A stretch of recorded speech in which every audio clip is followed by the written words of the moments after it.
जब वैंग के फादर उसके ऊपर एमुलेट लगा रहे थे, फ्रॉगी उससे कहता है कि बार बार तुमने इस वर्ल्ड को रीस्टार्ट करके इसकी स्पिरिचुअल फोर्स को काफी डैमेज कर दिया है। मास्टर्स वो अपने चीफ के पास रिपोर्ट लेके जाते हैं कि जियांग को कस्टडी में ले लिया गया है और जल्दी ही वो सलाखों के पीछे होगी। पर एक मिस्ट्री अभी भी है कि आखिर उन्हें हायर किसने किया था सन को मारने के लिए। चीफ जुओ को बताते हैं कि स्पेस स्टेशन में स्पिरिचुअल सुनामी डिटेक्ट की गई है और इसका सेंटर फैक्शन 59 का कंपटीशन फील्ड है। दुनिया में स्पिरिचुअल फोर्स बहुत ही ज्यादा गिर चुका है, जिससे कि कई चीजें ढंग से काम करना बंद कर चुकी हैं और वो अभी इस बात को इन्वेस्टिगेट कर रहे हैं कि आखिर ऐसा होने का कारण क्या है। वहीं स्वॉर्ड कंपटीशन कैंसिल कर दिया जाता है। वहीं वैंग ने कंपटीशन के बाद से कुछ नहीं कहा था और वो फिर से अपने पुराने इमोशनलेस स्टेट में जा चुका है और सन को उसकी फिक्र होने लगी है। इसके बाद उनकी प्रोफेसर वहां आती है और वो कहती है कि फैक्शन 59 को हराने के बाद एजुकेशन डिपार्टमेंट का ध्यान उनकी तरफ हो चुका है और उनका स्पिरिचुअल फोर्स फिर से टेस्ट किया जाएगा और जो भी इस टेस्ट में फेल होगा उसे एलीट क्लास से बाहर निकाल दिया जाएगा। ये सुन के सभी बच्चे घबरा जाते हैं। वहीं हाओ चेन और सन को कोई टेंशन नहीं है। तभी उन्हें वैंग का ध्यान आता है और सन जल्दी से उसके पास पहुंच जाती है। वो उसकी मदद करने के लिए अपनी स्पिरिचुअल फोर्स उसे देना चाहती थी। वहीं चैन भी वहां पहुंच जाता है और उसे अपने फादर की सिखाई हुई टेक्निक सिखाना चाहता है और इस बारे में चैन और सन की बहस छिड़ जाती है। पर उनकी बहस के दौरान वैंग वहां से गायब हो जाता है। वैंगलिंग बाथरूम में पहुंचा हुआ था और उसे समझ में नहीं आ रहा था कि वो इस टेस्ट में क्या करेगा। तभी हाओ वहां पहुंच जाता है और कहता है कि हमें टेस्ट के लिए फाउंडेशन पिल्स बना के खा लेनी चाहिए तो हमारी स्पिरिचुअल फोर्स टेस्ट के दौरान बढ़ी रहेगी। हाओ फेल नहीं होना चाहता था तो वो वैंग से उसकी मदद की भीख मांगने लगता है। वैंग उसकी मदद करने के लिए तैयार हो जाता है और फ्रॉगी की फिर से शामत आने वाली थी। इसके बाद टेस्ट शुरू होने वाला था। इंस्ट्रक्टर वहां जाके सभी को दिखाते हैं कि इस टेस्ट में पास कैसे होना है। स्टूडेंट की पावर के बेसिस पे बिजली ऑटोमेटिकली उसके ऊपर गिरेगी और जो भी स्टूडेंट इस बिजली को सरवाइव कर लेगा वो पास हो जाएगा। जो पहला स्टूडेंट जाता है वो बिजली से भून के नीचे गिर जाता है। वहीं दूसरी तरफ हाओ और वैंग पिल्स बना रहे हैं और बेचारे फ्रॉगी को उन्होंने फिर से जबरदस्ती बांध रखा है। हाओ कहता है कि इस पिल का असर 1 घंटे तक रहेगा। तभी उसे प्रोफेसर की पैरों की आवाज आने लगती है। ये सुन के हाओ घबराने लगता है। वहीं हाओ उसे एक बाल्टी से नहला देता है और जब प्रोफेसर वहां पहुंचती है वो दोनों एक्टिंग करने लगते हैं कि वो अपने गीले कपड़े सुखा रहे हैं। पर वो उनपे चिल्लाने लगती है कि अगर उसने उन्हें चीटिंग करते हुए पकड़ लिया तो स्कूल से वो बाहर निकाल दिए जाएंगे। वो दोनों कहते हैं कि हम तो बस पूल में गिर गए थे और बस अपना कपड़े सुखा रहे हैं। अच्छा,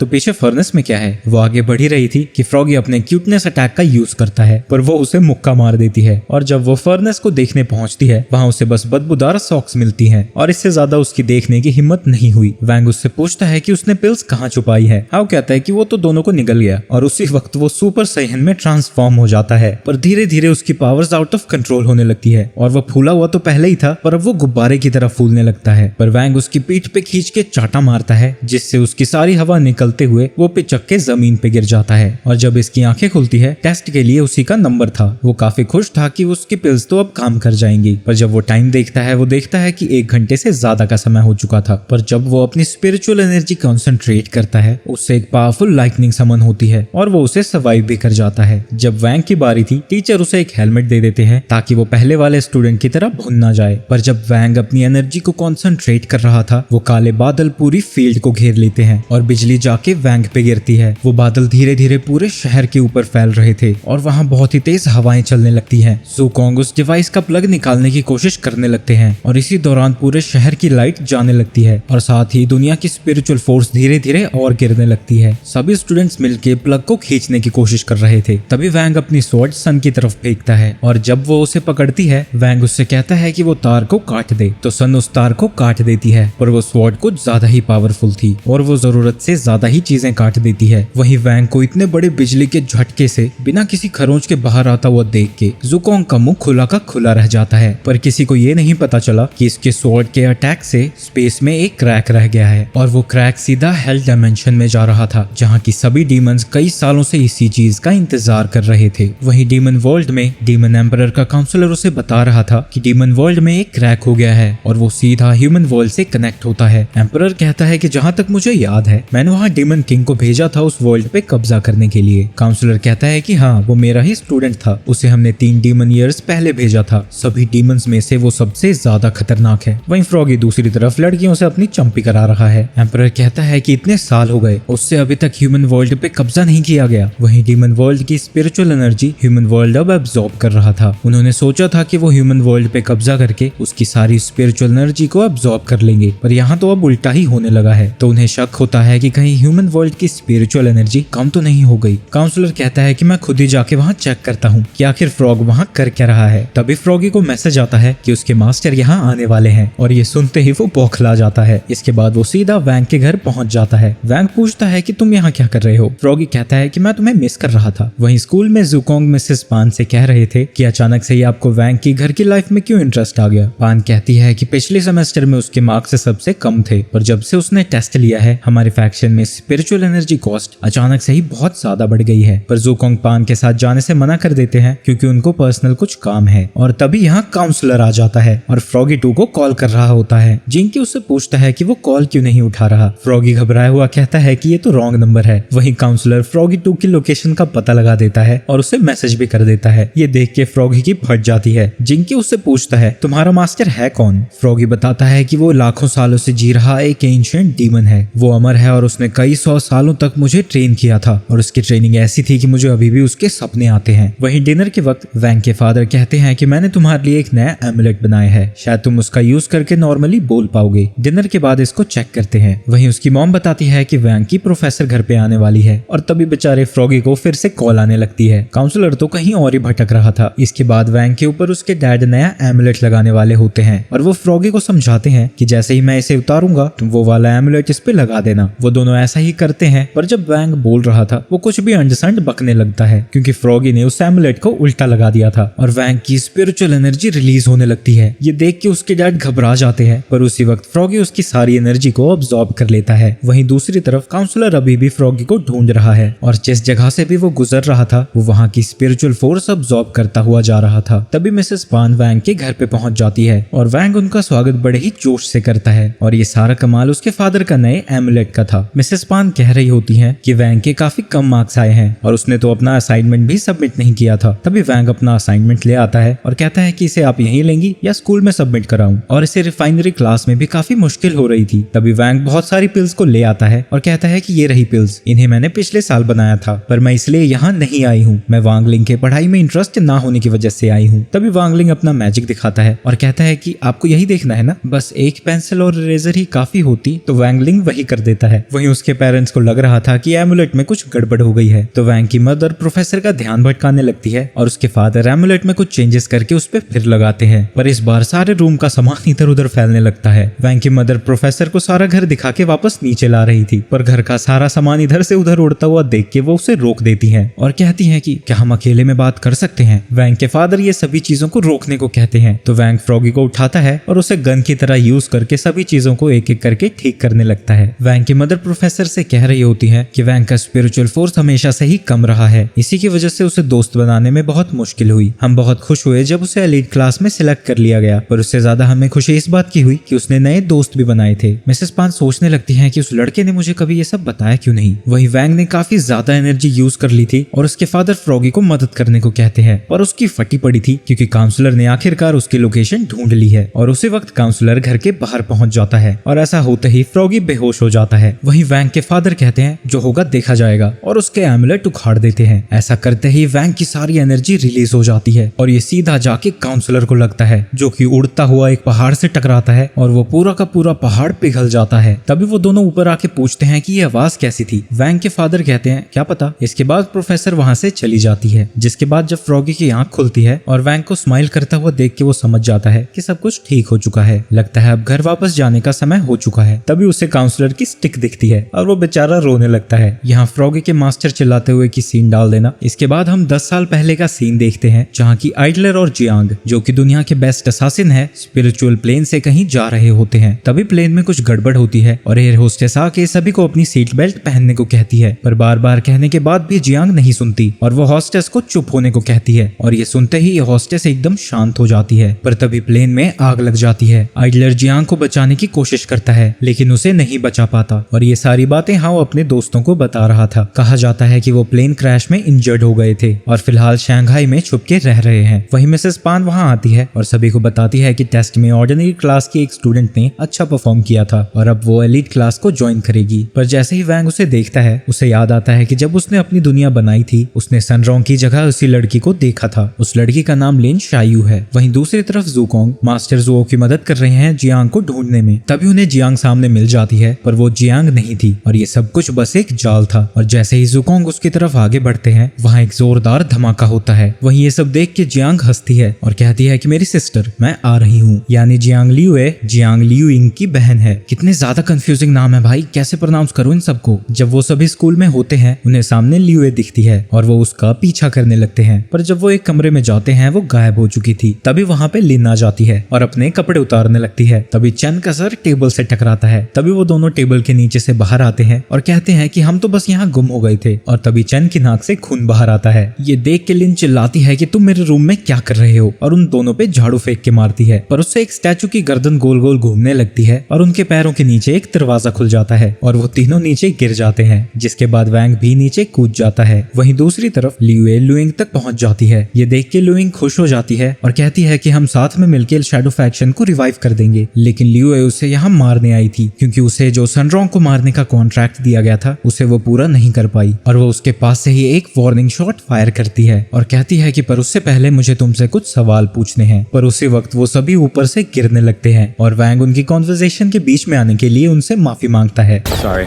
Carry on.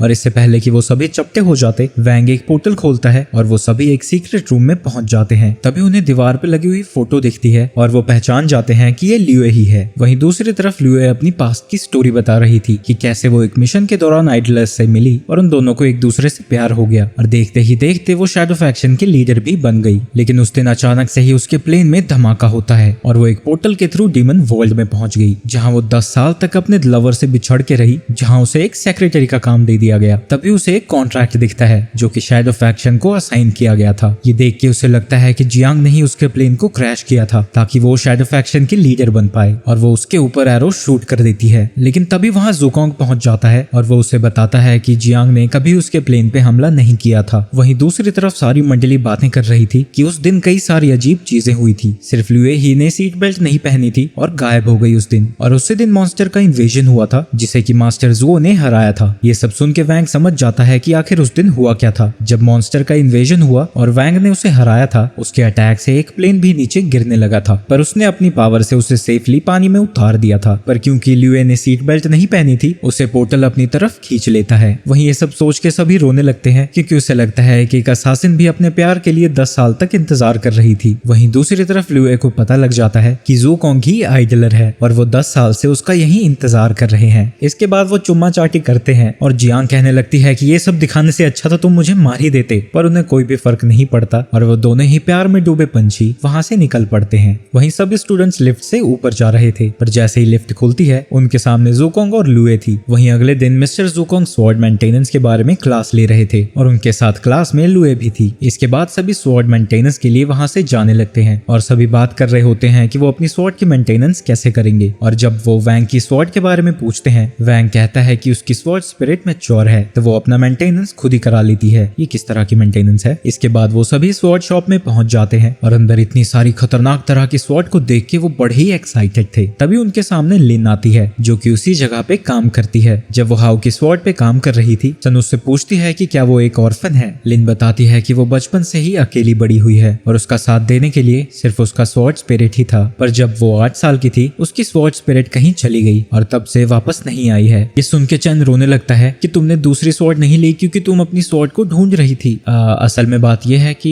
मेरे पास पैसे नहीं थे। वैंग उससे पूछता है तो तुम स्पिरिचुअल स्वॉर्ड क्लास में करोगी क्या। तभी वहां टैंक बहुत सारी स्वॉर्ड्स को लेके पहुंच जाता है और कहता है कि ये सभी मुझे कल तक ठीक चाहिए। लिन कहती है कि ये तो बहुत सारी हैं, इसमें तो कम से कम 3 दिन लगेंगे। सन उसे पूरे दिन के लिए हायर करने की सोचती है और उन दोनों में बहस होने लगती है, पर लिन उसे रोकती है क्योंकि अगर वो काम नहीं करेगी तो उसे जॉब से निकाला भी जा सकता है। जब वो वहां से जा रहे होते हैं, सन कहती है कि हमें लिन के लिए एक नई स्वॉर्ड खरीदनी चाहिए, पर हाउ को लगता है कि वो कभी खरीदी हुई स्वॉर्ड एक्सेप्ट नहीं करेगी। तो वैंग सजेस्ट करता है कि क्यों ना हम नई स्वॉर्ड खुद बनाए। तो अगले दिन वो सभी उसी शॉप में छुपे रहते हैं जब तक कि वो क्लोज नहीं हो जाता। चैन स्वॉर्ड के लिए मटेरियल लाया था और वैंग स्वॉर्ड का डिजाइन। वो सभी स्कैनर के थ्रू स्पिरिचुअल आइटम्स को स्कैन करते हैं, जिसके बाद वो सभी आइटम्स को फर्नेस में डाल देते हैं और अगले दिन वो सभी वहां पहुंचते हैं और लिन को उसकी स्वॉर्ड दे देते हैं। ये देख के लिन रोने लगती है क्योंकि ये स्वॉर्ड बिल्कुल वैसी है जैसे कि उसके पास पहले पहले थी और वो खुश होकर सभी को थैंक यू कहती है। तभी वहाँ टैंग आ जाता है और कहता है कि उस घटिया सी स्वॉर्ड के लिए तुम इतनी खुश हो रही हो, मेरी स्वॉर्ड तो तुम्हारी मैनेजर ने पहले ही मेंटेन कर दी है। हाउ कहता है कि हाँ, उसे मेंटेनेंस की तो जरूरत थी, मैंने उसकी ऐसी की तैसी जो कर दी थी, याद है या भूल गए टैंग बर्डी। ये सुन के टैंग को गुस्सा आ जाता है और वो मैनेजर को बुला के कहता है कि मेरे पास VIP कार्ड है, क्या मैं यहाँ की एम्प्लॉय के साथ अपनी स्वॉर्ड को टेस्ट नहीं कर सकता, क्योंकि ये शॉप टैंग के फादर ओन करते हैं। मैनेजर उसे नहीं मना करता। वहीं डुअल के वक्त डर के मारे लिन ने बहुत सारा आर्मर पहना हुआ था। तभी टैंग अपनी स्वॉर्ड को टेस्ट करता है और वो एक बड़े से लकड़ी के टुकड़े को काट देता है। ये देख के लिन के लिए सभी घबरा जाते हैं, पर मैनेजर उन सभी को वहां जाने से मना कर देता है। तभी टैंग लिन पे हमला करने जाता है। लिन उसे अपनी तलवार से रोक देती है। तभी टैंग रियलाइज करता है कि वहां कुछ अजीब सा हो रहा है और लिन की स्वॉर्ड जिंदा होने लगती है। वो टैंग की स्वॉर्ड को टच करती है और उसकी लाइफ फोर्स को अब्सॉर्ब करने लगती है। पर इससे पहले कि वो परलोक सिधार जाता, जिंके आके उसकी स्वॉर्ड को तोड़ देता है और टैंग सीधा बचपन से 55 में पहुंच जाता है। वहीं रात के टाइम में काउंसलर वापस से जिंदा हो जाता है और वो सामने देखता है तो लिन के पास उसकी रिंग से बनी हुई तलवार थी। ये देख के वो उसके ऊपर हमला करने जाता है और वो उसकी बॉडी पे कब्जा कर लेता है और वो उसकी मेमोरीज देखने लगता है, ये पता लगाने के लिए कि आखिर वो स्वॉर्ड उसे किसने दी। जहाँ की उसे सनरॉन्ग दिखती है उसे ये स्वॉर्ड देती हुई और वो कहता है कि ये तो वही डीमन स्लेयर की डिसेंडेंट है, लगता है कि बदला लेने का समय आ चुका है। अगले दिन एक लड़की से एक लड़का मिलने जाता है और वो उसे एक पाउच दे देती है और ये सारी चीजें जब वो लोग देख रहे होते हैं वहीं ज़ूकोंग आ जाते हैं और दरवाजा खुल जाता है। वो गुस्से में अंदर आके कहते हैं कि ये कोई डेटिंग साइट नहीं है, ये सारी छिछोरी हरकतें छोड़ो और अपने पढ़ाई पे ध्यान दो। पर हमें बताया जाता है कि आज ऑटम रियूनियन डे है और आज के दिन कल्टीवेटर्स अपने दोस्तों को हैंडमेड शैशेस गिफ्ट करते हैं और माना जाता है कि जो भी ये गिफ्ट करता है उसके सारे विशेष पूरे होते हैं। वहीं सन भी एक सैशे वैंग को देना चाहती है पर उसे टीचर से डर लग रहा है। तभी वहाँ लिन आ जाती है और कहती है कि तुम ये रात को वैंग को दे सकती हो। वहीं दूसरी तरफ छोरे मिरर मून ब्रिज के बारे में बात कर रहे थे। हाउ बताता है कि ऐसा माना जाता है कि 7 अगस्त को अगर तुम 12 बजे फर्स्ट फ्लोर के मिरर के पास जाओ तो तुम्हें अपना फ्यूचर दिखता है और इस रात काफी सारी सुपरनैचुरल एक्टिविटीज होती हैं, जैसे वहाँ आत्माएं गाती हैं, टॉयलेट से गंदे गंदे से हाथ बाहर आते हैं और ऐसी लिफ्ट भी आती है जो कि सीधा हेल तक जाती है। तभी वहाँ पे सन आ जाती है और वैंग के सर पे 3 बार मार के वहाँ से निकल लेती है और कहती है कि काश उसे समझ आ गया हो। और इसी वक्त वो दोनों वैंग के पास आके कहते हैं वो तुम्हें रात को कैंपस में बुला रही है। इसके बाद रात को सन उसका इंतजार कर रही थी। वहाँ वांगलिंग आ जाता है और उसे देख के वो काफी खुश होती है, लेकिन तभी उसके साथ चेन और हाउ भी पहुंच जाते हैं और कहते हैं कि हम अपने दोस्त को इतनी रात को अकेला कैसे छोड़ सकते थे, इससे तुम्हें कोई दिक्कत तो नहीं। वो ऊपर ऊपर से तो हंसती है। वो जब अंदर जाते हैं चेन पहले तो एक बिल्ली की आवाज सुनकर डर जाता है और इसके बाद जब वो थोड़ा और अंदर जाते हैं वो लिन को देख के डर जाता है। सन सभी को बताती है कि लिन यहीं रहती है तो मैंने इसे गाइड करने के लिए बुलाया है। वहीं दूसरी तरफ जियांग जेल तोड़ के बाहर आ जाती है और जोर जोर से हंसने लगती है। हाउ को लगता है कि ये कोई भूतनी हंस रही है। वहीं जियांग को एक दीवार दिखती है जो कि टूटी हुई थी। इसके बाद चैन और हाउ सुसु करने गए थे और जियांग पाइप से होते हुए कहीं जा रही थी और उन दोनों को ये आवाजें सुनकर डर लगने लगता है। डरते डरते जब हाउ दरवाजा खोलता है वहां से बहुत सारा पानी निकलता है, जिसे देख के चैन चाओ तो बेहोश हो जाता है और तभी हाउ को एक हाथ दिखता है और उसे देख के वो भी बेहोश हो जाता है। उनकी आवाज सुन के सभी लोग वहां पहुंचते हैं और वैंग जियांग को देखता है जो कि बाहर आ रही थी और वो उसे फ्लश करके वापस से नीचे भेज देता है और वो सीधा अपने बहन के रूम में पहुंच जाती है और उसके सामने ही एक लिफ्ट थी। वो दोनों ही अभी तक बेहोश पड़े थे और लिन ये देख के कहती है कि अब तुम दोनों अकेले हो। तभी जिंग के वैंग को बताता है कि जियांग बाहर आ गई है तो वांग लिफ्ट के पास जाता है और उसे फिर से नीचे फेंक देता है। आवाज सुन के वो दोनों लड़कियां वहां पहुंचती हैं और लिन कहती है कि एक और कहानी सच हो गई, लिफ्ट जो कि हेल तक जाती है और लिन कहती है कि अब बस मिरर और मून ब्रिज बचा है, मैं वॉशरूम जा रही हूँ तो तुम दोनों वहाँ अकेले ही चले जाओ। वहीं काउंसलर सोच रहा होता है जब पोर्टल खुलेगा मैं इस लड़की को वहाँ ले जाऊंगा, तुम्हारे एंसेस्टर्स ने हमारे बहुत सारे डीमंस को मारा है, आज उन सभी का बदला तुमसे लिया जाएगा। इसके बाद जियांग फिर से बाहर आ जाती है और अपना शिकार अपने सामने देख के खुश हो जाती है। इसके बाद वो दोनों मिरर के पास पहुंच जाते हैं। रात के 12 बजने ही वाले थे और सन उसे सैशे गिफ्ट कर रही थी,